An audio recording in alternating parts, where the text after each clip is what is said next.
She was born screaming and naked, with a breast she was quickly silenced. They covered up her body like someone crushing a spark.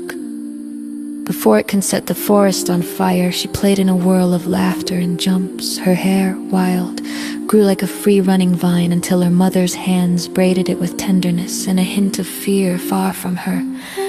The world was a field of wolves, of tigers and monsters lurking in the shadows, waiting for their prey.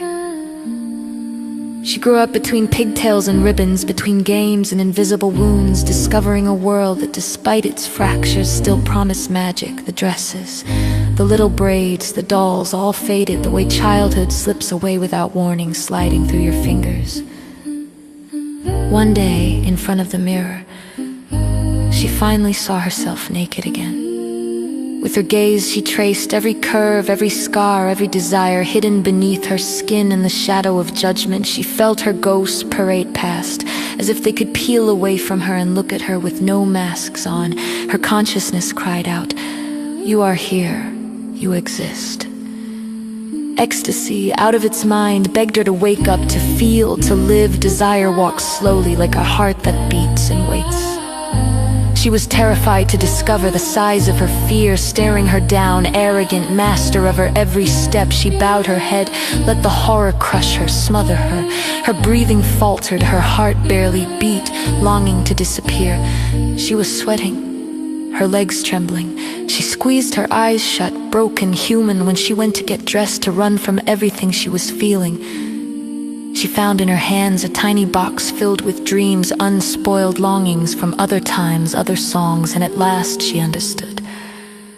Her power was to endure. Her very existence was rebellion, woman.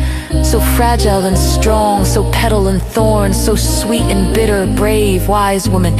She understood that her body is sacred ground, not to be tamed, but celebrated, not to hide in the shadows, but to shine out in the world, that world that is also hers, is hers, her womb, her hands, her eyes, her legs, her life. She no longer hides her broken wings, or dresses up her pain. Now she screams with joy, with sorrow, with rage, and with pleasure. She screams with the voice of all those who kept silent, with the fury of all those who were afraid, with the hope of every brave woman who still dares to dream. And now she names herself. She calls herself woman. In doing so, she smiles and sets herself free, because to exist, to be, and to feel herself a woman is her greatest liberation.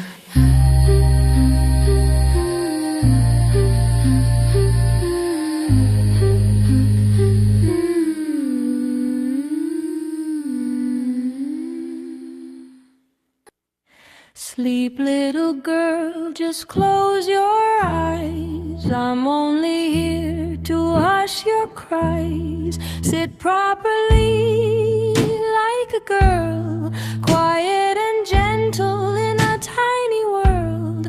No making noise, no asking why. You look much prettier.